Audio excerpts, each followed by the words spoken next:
Bismillahirrahmanirrahim. Assalamualaikum warahmatullahi wabarakatuh. Alhamdulillahirabbil alamin. Wassalatu wassalamu ala asyrafil anbiya'i wal mursalin sayyidina Muhammadin wa ala alihi wa ashabihi ajma'in. Allahumma anta rabbi la ilaha illa anta khalaqtani ana abduka wa ana ala ahdika wa wa'dika mastata'tu a'udzu bika min syarri ma sana'tu abu'u laka bi ni'matika alayya wa abu'u bi dzambi faghfirli fa innahu la yaghfiru dzunuba illa anta. Alhamdulillah, Ibu Bapak sekalian, walau sudah suara agak masih parau-parau tapi masih bisa didengar. Kita lanjutkan wirid kita semampunya, kecuali kalau tidak mampu. Kalau saya tidak ke masjid itu biasanya agak sedikit berat, tapi tetap berjamaah di rumah. Ibu, sekarang kita masuk hari yang ke 24 dan 24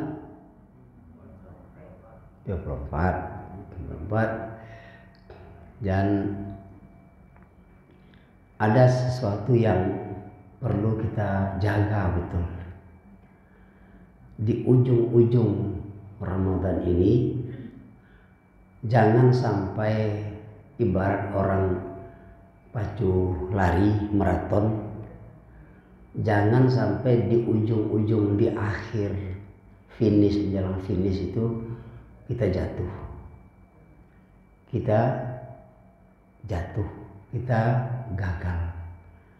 Oleh sebab itu perjuangan yang kita lakukan sungguh-sungguh sejak dari awal sampai sekarang dan terakhir nanti, jangan hendaknya yang pertama cacat ibadah yang sudah kita lakukan. Yang kedua, kalau tidak akan bisa ditambah, meningkat, jangan sampai kurang. Oleh sebab itu menjaga, yang pertama meningkatkan, dan yang kedua menjaga jangan sampai cacat, jangan sampai kurang. Maka berusahalah supaya jangan sampai cacat, menghindari kemungkinan yang akan membuat puasa kita, ibadah kita cacat, apalagi sampai gagal. Maka hindari tempat-tempat kerumunan ya, perbuatan-perbuatan yang akan membuat kita tidak sadar kita terlakukan hal-hal yang membuat puasa kita itu nanti rusak. Jadi salah satu yang akan mudah sekali membuat cacat puasa kita itu, kita berkumpul dengan orang-orang yang biasa ngobrol kesana sini, kata orang Jawa, nganggur ngidul tidak tentu arah, cepat pergi, izin cepat di situ. Kita mengingat, katakan ke diri kita, saya puasa. Dari itu, walaupun tidak perlu katakan kepada orang, nanti ria pula. Ingat mengucapkan diri, saya puasa. Hindari. Makanya dalam Al-Quran, wa a'rid anil jahilin, ada orang yang tidak pernah, dia kalau jumpa selalu bicara yang tidak baik, atau paling tidak dia membicarakan ketidakbaikan orang. dengan orang seperti ini kita berusaha mengelak. Sadar cepat. Mudah-mudahan dengan mengelak itu tidak hanya kita yang terpelihara, dia pun juga terpelihara. Jadi menghindari itu. Yang kedua, usahakan apalagi menjelang akhir ini hidup kita senantiasa dalam keadaan beribadah. Ya, jadi lidah ini selalu basahi dengan zikir. Hati ini selalu sucikan dengan zikir. Di mana saja. Nah, zikir ini ternyata ikut membantu kita untuk menghindar dari tempat-tempat yang tidak baik tadi. Ketika kita berzikir, astagfirullah, subhanallah. Ketika ada, hati kita langsung kontak dia, menjauh cepat. Biasakan, semakin akrab dengan Al-Quran. Kalau biasa mungkin banyak sekali, sekarang kalau dapat ya usahakanlah ada waktu sehingga langsung baca Al-Quran. Kalau tidak, sedang dalam perjalanan, tak bisa baca Al-Quran, baca saja apa yang teringat. Jadi selalu, nah Al-Quran itu adalah zikir. Membaca Al-Quran itu adalah zikir. Dan itu akan selalu mengingatkan kita terus menerus. Kita berharap kepada Allah sehat, kuat, dan semangat untuk terus berada dalam keadaan berzikir. Jadi yang ketiga, usahakanlah ya dalam keadaan berwudu dimanapun kita berada. Sekarang lepas wudu, ganti wudu itu cepat. Jadi tidak putus-putus. Sekaranglah saatnya melatih diri untuk itu. Jadi hendaknya semakin kunjung, semakin dekat kita menjaga diri. Jadi menghindar dari tempat-tempat yang bisa memancing kita mengatakan atau melakukan hal-hal yang akan membuat ibadah kita rusak. Kemudian biasakan dekat selalu dengan tempat-tempat yang akan membuat kita teringat untuk beribadah terus. Kalau sempat kita mau ke pasar atau di jalan, orang sudah kamat, cepat singgah ke masjid itu, usahakan mungkin kalau ada tausiah duduk di sana sebentar. Itu untuk mengingatkan diri kita. Jadi kita saling mengingatkan Bapak Ibu sekalian. Seperti saya katakan, ceramah subuh ini itu kita gunakan untuk ini. Untuk saling tawasau bil haq wa tawasau bis sabar. Kita saling mengingatkan dalam keadaan benar, cara benar. Kemudian yang kita sampaikan adalah kebenaran. Saling mengingatkan. Wa tawasau bis sabar, dengan sabar dengan dalam beribadah. Sabar menghadapi tidak hanya tantangan saja, tidak hanya cobaan hidup saja, tapi dalam beribadah juga harus sabar. Nah, kenapa kita isi juga wirid seperti ini? Karena kita sudah membiasakan, karena terus-menerus sekali tidak terisi, ada rasanya sesuatu yang kurang dalam diri kita. Kalau itu kebaikan adalah baik sekali. Ibu, tadi malam kita dengar ceramah dari anak kita. Ya. Saya sangat tersentuh. Ya, tidak semua anak yang bisa kita begitu. Kita dengar, bahkan termasuk anak kita juga belum tentu bisa seperti itu. Ibu dan bapak sekalian, kalau menengok anak-anak seperti itu, bukan hanya anak, tapi terutama anak itu, kita jangan hanya sekedar bagus anak ini. Ya. Bukan hanya sekedar mengambil pelajaran dari dia, tapi apa? Doakan dia. Selalu ingat, ya Allah, jadikanlah anak ini menjadi anak yang saleh, anak yang menyampaikan kebenaran, dan kuatkan imannya dan dirinya, fisiknya, ya Allah, menghadapi tantangan. Sebab apa?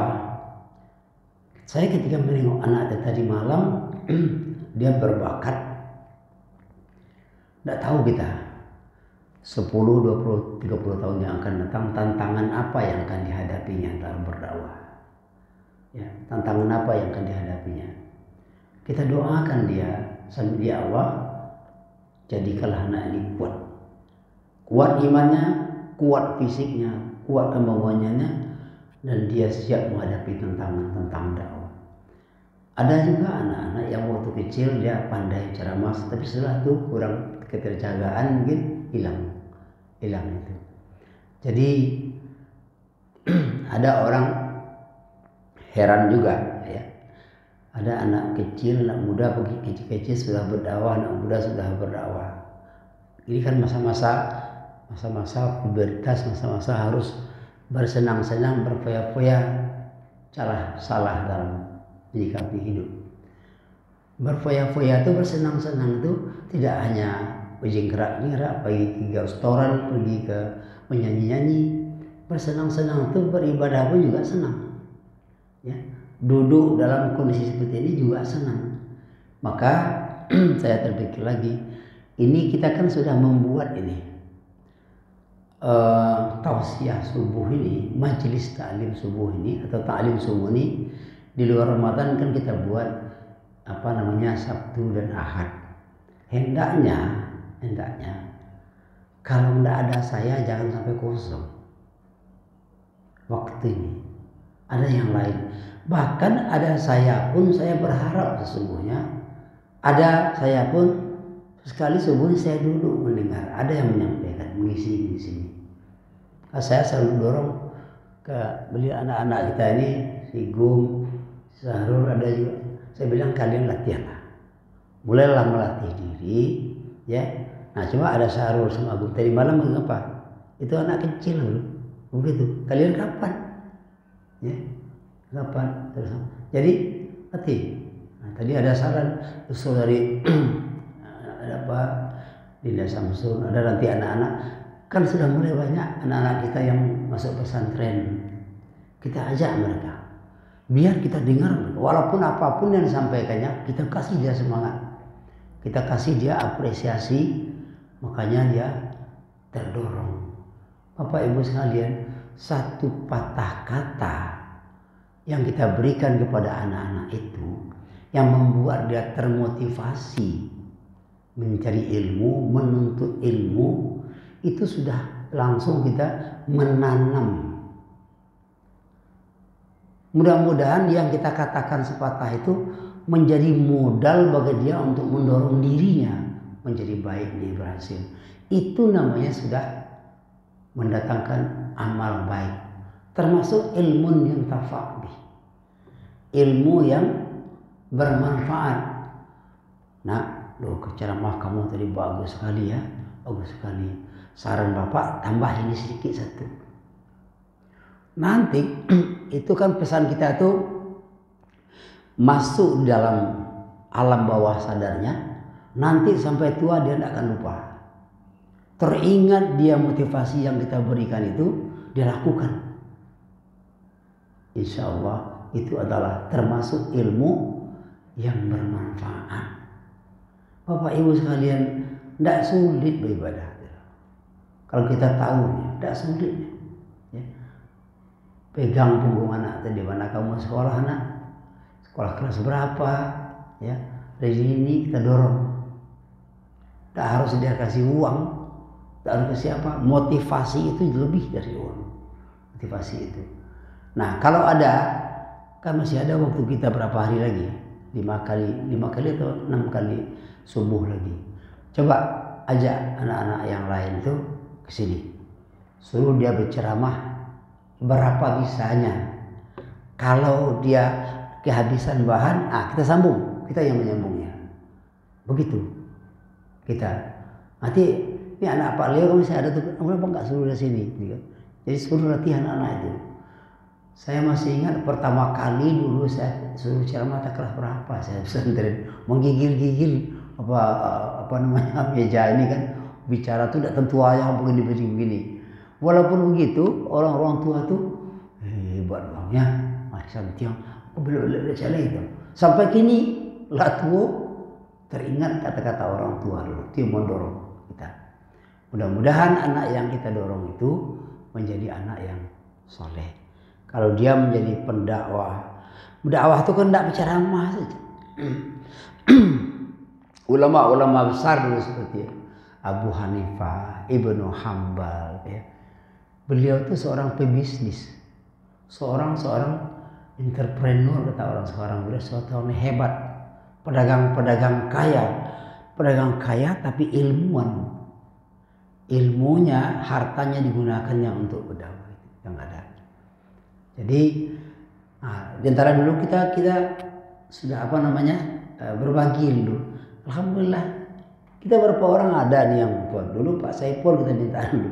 Sekarang jangan jadikan minggu pagi atau hari pagi itu untuk saya saja, jangan. Kalau ada yang lain naiklah, majulah. Ya, kalau untuk anak-anak tadi kalau masih ada sisa waktu dia sudah berhenti, ya kita sambung kita. Kita saling mendorong, saling membantu. Itu yang saya katakan, Bapak Ibu sekalian, di kampung ini kita anggap kampung kita ini satu keluarga besar. Kita anggap satu keluarga besar. Saling menjaga, saling mengingatkan, saling menasihati antara satu dengan yang lain, saling mendorong. Ada ilmu sedikit bagi. Kalau masak di rumah, ada masak bakwan cik bagi ke tetangga sebelah. Kau yang ada, diantar. Ya, saya beberapa hari yang lalu seorang tetangga dia punya kebun sayur, ya. Jadi datang ke rumah, saya pernah, Pak, ini yang ada Pak. Saya panen sayur, ya untuk apa Pak? Ya tidak tahu saya Bapak suka, ya sukalah, alhamdulillah bagi itu. Jadi dia merasa senang, kita senang dikasih dia, kita balas pula dengan mengucapkan terima kasih, dengan sangat menghargai pemberiannya. Dia senangnya bukan main gitu. Jadi itu yang saya maksud dengan kita la yu'minu ahadukum hatta yuhibba li akhihi ma yuhibbu li nafsihi. Kalau kita suka diberi orang, beri orang. Kalau kita penghargaan, pemberian kita dihargai orang, hargai pula pemberian orang. Itu, ya. Dan yang dilihat itu kan bukan barangnya, mahal murahnya. Yang dilihat itu adalah pemberiannya itu. Ketika dia, nah Bapak Ibu sekalian, inilah bahagianya, indahnya hidup bersama dengan iman. Indahnya hidup bersama dengan iman. Masing-masing kita punya kekurangan. Kita punya kekurangan, kawan menutupinya. Kita punya kelebihan, kita tutupi kelebihan kawan. Watawasaw bil haq, watawasaw bis sabr. Bibu, Bapak sekalian, jadi sekali lagi kita ingatkan, hari-hari yang tinggal ini cermat kita. Menjaga jangan ada, kalau dapat setiap tarikan nafas kita ini isinya adalah zikir. Setiap tarikan nafas kita ini isinya adalah zikir. Minimal Allah. Ndak lidah, hati. Ndak mudah. Menyuruh hati kita berzikir itu ndak mudah kalau nggak dilatih. Yakinlah. Latih terus. Kalau orang-orang dalam masuk ilmu tarikat itu kan ada namanya zikir seluruh anggota tubuhnya. Hatinya berzikir. Bayangkan hati itu berzikir. Jantungnya setiap detak itu berzikir. Paru-parunya berzikir. Ya. Apalagi limpanya berzikir, ginjalnya berzikir, lambungnya berzikir. Semuanya berzikir. Maka utuh semua jadi berzikir. Saya nampaknya karena zikir itu dekat dengan Allah, itu termasuk pelindung diri kita. Saya nah, mohon maaf ya, ini cerita lebih banyak baik kita bercerita dari pengalaman-pengalaman hidup. Pernah dulu tahun 2000 sakit gitu ya. Jadi sakit dan bawa ke dokter, tidak ada aja sakit itu. Jadi tapi tidak sembuh itu. Tapi sakitnya sembuh sebentar, hilang sebentar. Jadi kita nggak tahu lah. Saya tidak tahu ilmu itu. Tapi saya punya mahasiswa, dia orang suku laut di Indonesia Selatan, orang suku laut.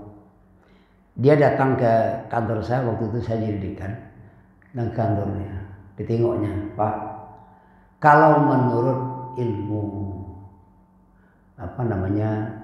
di suku saya, nah Bapak ini udah ditembak orang, ditembak istilahnya.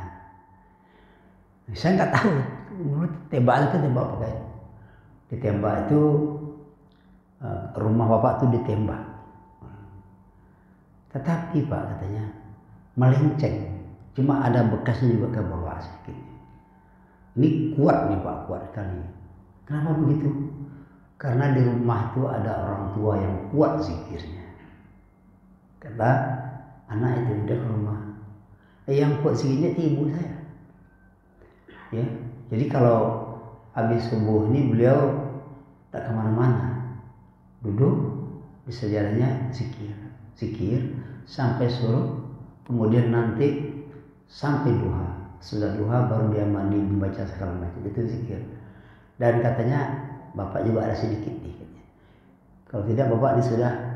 Jadi ketika kita dekat dengan Allah, ketika hati kita dipenuhi oleh mahabbah ilallah, cinta kasih dengan Allah, orang-orang benci itu tidak masuk ya. Walaupun masuk di saat kita lengah sekejap. Jadi oleh sebab itu tetap lakukan itu terus. Kita tidak tahu dunia ini seperti apa. Jangan dianggap kita ngerti semua. Banyak sekali dunia ini yang gaib yang kita tidak paham. Beruntunglah kita alhamdulillah bersyukur kepada Allah, umur bertambah, tapi semakin tua semakin dekat dengan Allah, semakin dekat ke masjid, semakin menghindar daripada gemerlapnya godaan-godaan dunia itu. Itu yang kita harapkan. Kan sering-sering kita katakan, ya muqallibal qulub tsabbit qalbi ala dinik. Ya Allah ya Rabb, ya Allah ya Rabb, tetaplah kuatkan hatiku berada dalam agamamu, dalam kebenaranmu, walaupun orang sering meragu-ragukan aku tentang keyakinanku. Itu kita doakan terus, kita doakan terus. Mudah-mudahan kita juga bisa mengajak saudara-saudara dan keluarga kita. Mengajak itu yang paling sulit itu yang ternyata bukan mengajak orang lain, mengajak keluarga sendiri. Makanya inama amwalukum wa auladukum fitnah. Anak-anak kamu itu ujian juga untuk kamu. Hartamu itu ujian untukmu, Jadi oleh sebab itu ingat, itu ujian Allah. Maka jangan berhenti mengajak. Sampai kapan mengajak tuh? Sampai tidak bisa lagi kita mengajak. Nah, anak kadang-kadang kalau diajakkan marah dia mau tidur segala macam, ajak aja terus. Yang penting paling tidak masuk ke dalam hatinya. Begitu juga dengan kita. Jadi gitu. Hari yang kalau dapat hari yang 6 ini, tinggal ini subuh ini ya, kita minta bawa anak-anak kita, kasih dia bekal sedikit. Nah, suruh dia ceramah di sini. Kapan lagi kita menyiapkan anak-anak kita, generasi kita, pengganti kita, penerus kita. Nanti siapa yang akan meneruskan? Mudah-mudahan negeri kita ini tidak seperti yang kita khawatirkan. Mudah-mudahan. Tetapi kita khawatir menengok negeri kita ini sekarang ini. Gejalanya sudah nampak sekali. Ada orang yang kita anggap baik, rupanya tidak baik. Ya, ada orang yang menurut kita akan berpihak kepada umat, rupanya malah melawan umat. Ada orang yang kita berharap dulu begitu baiknya dia, begitu hebatnya dia, begitu pintarnya dia akan membela kebenaran, tapi justru dia berbalik membela kecurangan, membela kebohongan, kejahatan. Tidak tahu kita. Itu ujian juga untuk kita. Ya, jadi jangan ragu bahwa seperti yang hadis yang kita bacakan, qul amantu billah tsumastaqim. Aku iman percaya kepada Allah, istiqamah hanya di situ. Ibu bapak sekalian, silakan waktu masih ada sedikit kalau ada yang bertanya seperti kata-katakan as-su'alu miftahul ilm, pertanyaan itu kunci ilmu. Silakan Pak. Nama beliau lupa aja Pak. Siapa nama Pak? Nama Pak siapa lupa? Al-Hari. Azhari. Pak Azhari ya. Jadi kalau bisa masing-masing aku kenal lah nama masing-masing ya. Jadi jangan oi ya gitu. Kalau bikin bomo kalau lupa. Pak Azhari silakan Pak Azhari. Dalam kita melaksanakan ibadah pada terutama sholat ya, antara wajib dan sunnah. Yang ingin kita tanyakan seperti apa tingkatan antara pahala dan syafaat dari Rasulullah. Yang pertama yang kedua, mengapa Allah sangat suka dengan bilangan ganjil atau witir? Gimana dengan bilang-bilangan yang lain? Itu Pak. Jadi pertanyaannya antara syafaat dengan pahala. Pahala itu dari Allah. Ya. Arti syafaat itu apa sebenarnya Pak Ibu? Syafaat itu bisa kita artikan sebenarnya bantuan, dan bisa juga artinya apa? Istilah orang sekarang rekomendasi. Ya. Jadi kita dekat dengan Allah, dengan Rasulullah di hari akhirat kita. Nanti di akhirat tidak ada seorang pun yang bisa membantu kita, yang selain pada amal kita dan syafaat dari Rasulullah SAW. Tetapi rupanya ada satu lagi yang akan membantu kita di akhirat. Siapa? Teman. Teman yang kita berteman dengan dia karena Allah.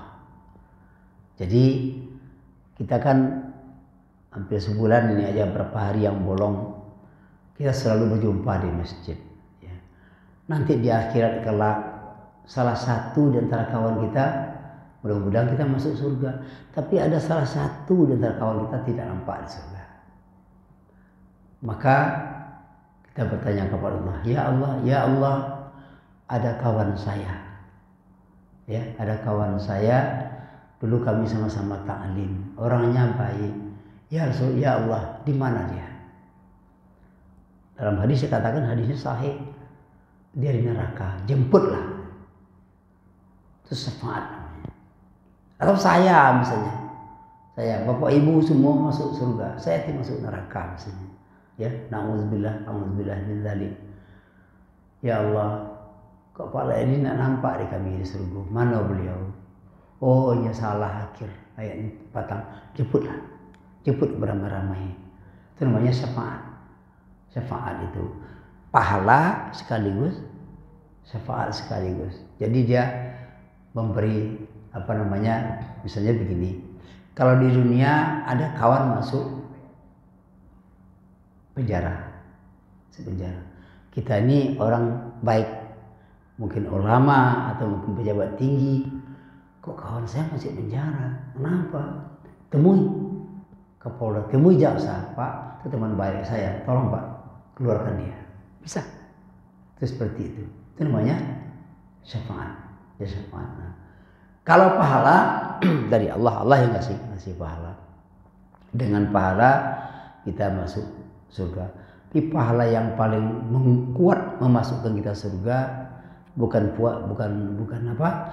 salat, bukan puasa, tapi kebaikan kita kepada orang lain. Itu namanya pahala. Yang terbaik sudah kita kaji dulu, kita dapat ridha dari Allah Subhanahu wa taala. Itu yang terbaik. Makanya Bapak Ibu sekalian, beribadah berangsur-angsur. Awal-awal kita mengharapkan pahala, tapi semakin lama semakin mencari ridha Allah Subhanahu wa taala. Jadi ridha. Saya kira gitu Pak Azhari.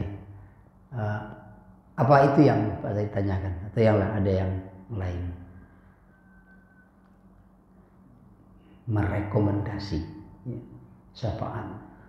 Tak kira kalau sahabat rupanya bersepakat. Nah, teguh ajalah kita di masjid ini, duduk bersama, salam-salaman, senyum-senyum, ya, saling mengapakan. Itu kita, Bapak Ibu sekalian, mari kita semua bersahabat karena Allah Subhanahu wa taala. Saya bersahabat dengan Bapak Ibu karena Allah, bukan karena mengharapkan apa-apa. Ibu bersahabat dengan saya, bapak bersahabat dengan saya karena Allah, bukan karena mengharapkan apa-apa. Kita berteman karena Allah, ya. Maka Allah akan memberi kepada masing-masing kita itu kekuatan, hak, otoritas untuk memberi syafaat di antara sesama kita ini. Jadi kita masing-masing mengenal diri secara baik, terkawal kita. Kalau dapat makanya saya tinggal di mana. Kadang-kadang orang tinggal ada kiawan ada terkenal, kan? Ya dupo, boleh malu umur semakin tua tu. Lupa, kau senang muasia, kau nak muasia. Ya.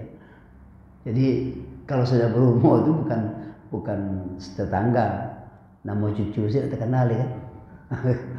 Orang nak siaran kira cucu, cucu sendiri. Ya itu, maka selalulah seperti itu. Bersangka baik itu penting sekali dengan kawan. Bagaimana kita menjadi bersahabat karena Allah? Sangka baik kepada kawan. Sangka baik. Jangan bersangka buruk. Pahami. Saya katakan, lihatlah orang di mana kita berdiri, tapi nilailah orang dalam dirinya sendiri. Itu yang paling penting. Kalau menengok orang awak agak asik. Tapi kalau menilai orang masuk ke dalam diri orang itu, oh dia kok begini, kok cemburut aja, mungkin dia sedang sakit gigi. Kok cemburut aja, mungkin di rumah tadi ada masalah seketik, anaknya tidak aku semaknya kan. Nah kita kan sering kan kawan-kawan cemburut, ngapa cemburut doh? Ingat dia kan, oh iya, kata galak aja itu, ya. Kadang-kadang kan canda-canda bagus, lagi duit yang rupanya mana? Lagi duit juga rupanya. Kadang-kadang kita kasar itu kan. Tapi candaan-candaan yang membawa kita menjadi semakin akrab, makin akrab. Lalamu kau nak nampak jangan niam saja. Tanyakan, nampak anaknya, nampak istrinya, mana bapak? Nampak ibunya, nampak pertanyakan kepada anak ibu mana? Tanyakan. Kau hilang lah segala muan niam, dia tidak mengerti, itu tidak berkawan. Tandanya yang kedua, ibu-ibu bapak sekalian, tandanya kita dipersahabatkan oleh Allah, salah satunya apa? Kalau ketika ibu bapak salat tahajud, pernah tidak muncul wajah kawan, bukan dalam salat, habis salat itu, atau menjelang salat, pernah tidak muncul wajah kawan di depan mata kita? Kalau pernah, itu adalah teman yang, ya, munculnya karena kebaikannya. Munculnya karena kalau dia jahat doakan, ya Allah teman saya itu dulu jahat, ampuni dia ya Allah. Berubah. Banyak sekali orang yang dulu musuhan dengan kita, akhirnya malah menjadi dekat. Contoh yang paling dekat Umar bin Khattab, ya kan? Datang mau membunuh Nabi, malah akhirnya menjadi sahabat pembela Nabi yang luar biasa, ya, semuanya dirinya. Itu yang kita harapkan. Banyak pun kaji-kaji kalau tidak mendalam, artinya tidak menyangsur kalau mati, tidak mengakrabkan. Kan sudah dikatakan salah satu tanda orang yang salatnya diterima itu apa? Kalau akhlaknya semakin baik kepada orang lain. Tuh. Salat banyak tapi menyinggung orang sakit seti. Orang tidak dosa nedok. Itu tidak ada arti salat. Tidak ada. Jadi salat orang diterima itu salah satu cirinya semakin baik akhlak dengan orang lain. Semakin mudah mengakui kesalahan. Semakin cepat minta maaf kalau terlanjur berbuat salah. Dan semakin cepat juga memberi maaf kalau orang berbuat salah. Itu. Ibu, bapak sekalian, pernah seseorang bertanya kepada saya, Bang, katanya, dia panggil saya Bang, apa yang abang kagumi dengan Buya Hamka? Kan banyak tuh buku beliau, banyak tulisan beliau, buat ceramah beliau segala macam. Yang paling abang kagumi dengan Buya Hamka itu apa? Satu beliau bilang, apa? Pemaafnya. Dimasukkan oleh Soekarno ke dalam penjara tanpa pengadilan, 2,5 tahun disiksa dalam penjara. Soekarno menyalam mati, minta Buya Hamka yang menyalatkannya kalau mati, datang Buya Hamka menyalatkan, mendoakan, memaafkan Soekarno, mendoakan Soekarno supaya dosanya diampuni. Itu Pak Buya Hamka. Ada seorang Buya Hamka itu di samping seorang ulama, beliau kan seorang pujangga. Beliau seniman. Dengar aja kata-kata beliau itu sih. Sajaknya banyak, puisinya banyak, syair-syairnya banyak, bahkan punya novel. Buya Hamka, seorang ulama besar. Dia dibenci, difitnah oleh seorang pujangga, penyair, novelis PKI. Yang membenci beliau namanya Pramudia Anantatur. Pramudia Anantatur itu berwasiat, anaknya masih Islam, Buya Hamka yang bilang. Buya Hamka yang mensyahadakan, Buya Hamka membimbingnya. Mana mau dicari orang tua seperti itu. Saya melihat inilah salah satu contoh tanda orang yang salatnya diterima oleh Allah Subhanahu wa taala. Mudah sekali. Dikurung dalam penjara, diazab pula di situ. Tapi mau menyalatkan, meminta ampun kan kepada Allah. Tidak sekedar memaafkan. Ini ciri-ciri orang yang salatnya, ibadahnya diterima oleh Allah Subhanahu wa taala. Pak, maafkan ambo bu. Yo maafkan tapi para ngeong yang itu isu oleh. Maaf tapi tidak sakit oleh. Jadi kalau sakit hati itu bisa aja, karena itu masalah hati. Ada orang yang sudah betul-betul dia sudah maafkan, dia tidak dendam. Cuma sakit hati itu masih terasa. Itu tidak masalah, itu masih boleh. Karena itu urusan hati kata Nabi. Yang penting cirinya orang dendam apa? Ciri orang dendam itu adalah kalau dia ingin membalas. Itu dendam namanya. Tapi sudah kita maaf, tidak ada keinginan untuk membalas. Cuma luka itu dalam, apa kata pepatah Arab? Kullu ma jarhal lisan, kullu ma jarhal sahib lahal tian, la yaltaim ma jarhal lisan. Semua yang luka karena pisau itu bisa sembuh. La yaltaim ma jarhal lisan. Sulit sembuhnya kalau sesuatu yang dilukai karena lidah. Kata Imam, makanya Imam Ghazali, lidah itu yang paling berbahaya itu lidah. Dia lunak tapi berbahaya dan paling tinggi juga nilainya. Maka itu wajar. Tidak usah khawatir, kita sudah maafkan orang tapi kalau masih ingat kesalahan orang itu masalah hati, tapi kita sudah maafkan. Kenapa? Luka itu lama. Luka karena lidah itu payah, menghilangkannya, memaafkannya mudah.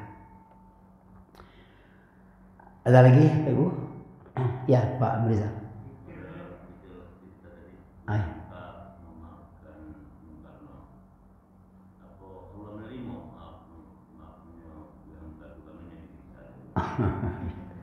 Itu tidak bisa bertanya kepada Allah.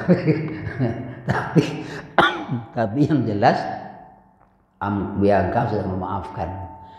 Nah begini, Allah semua dosa bisa dimaafkan Allah, walaupun tumpuk dari bumi sampai ke langit. Tapi satu dosa yang tidak bisa Allah maafkan, dosa kepada orang lain, pada orang lain. Nah kalau Buya Hamka ikhlas memaafkan Soekarno, maka Allah habiskan yang berhubung dengan dia. Tetapi seorang Soekarno gara-gara mengurung Buya Hamka tanpa itu, orang lain jadi sakit hati. Ini yang payahnya, bagus sekali ya. Jadi kenapa orang-orang awak itu, kalau yang semua yang berbau beliau itu tidak suka orang awak? Karena Buya Hamka itu dicintai oleh orang awak tadi. Itu yang makanya mudah-mudahan Allah memaafkan. Kalau tidak itu terserah, itu hak Allah. Karena Allah akan melihat hati bihamka. Tapi kalau tengok, kita kan tidak bisa membaca hati orang. Cuma dari sikapnya, perbuatannya, perilakunya, kita tahu bisa melihat hati orang. Saya juga pernah terpikir seperti Pak Abdul. Allah, mudah-mudahan Allah memberi maaf itu. Ya Allah sudah maafkan, ya Allah. Ya Allah kalau sudah kamu maafkan, oke. Tapi yang lain belum maafkan ya, karena banyak itu. Makanya saya katakan dalam sebuah hadis, pemimpin itu surganya paling tinggi. Kenapa? Dia punya kesempatan yang begitu luas, begitu banyak untuk berbuat baik. Hanya dengan sebuah tanda tangan bisa orang baik yang di penjara keluar. Bisa sebuah masjid besar berdiri, bisa semuanya baik. Tapi nerakanya yang paling bawah. Kenapa? Dengan kekuasaan yang ada, dia bisa berbuat apa saja, kejahatan apapun, maka ada maksudnya. Salah seorang gubernur, calon gubernur ke rumah saya, akhirnya menjadi gubernur, datang Pak Prof, dia manggil Pak Prof pada saya. Apa nasihat Bapak ke saya kalau saya terpilih? Satu aja Pak, apa? Pemimpin itu surganya yang paling tinggi, nerakanya yang paling bawah. Itu saya katakan seperti itu. Dia terdiam. Dia terdiam. Bisa saya sampaikan? Gitu Pak bisa. Pak Zari? Oh, witir. Nah, itu ada hadis. Innallaha witrun yuhibbul witra. Ya.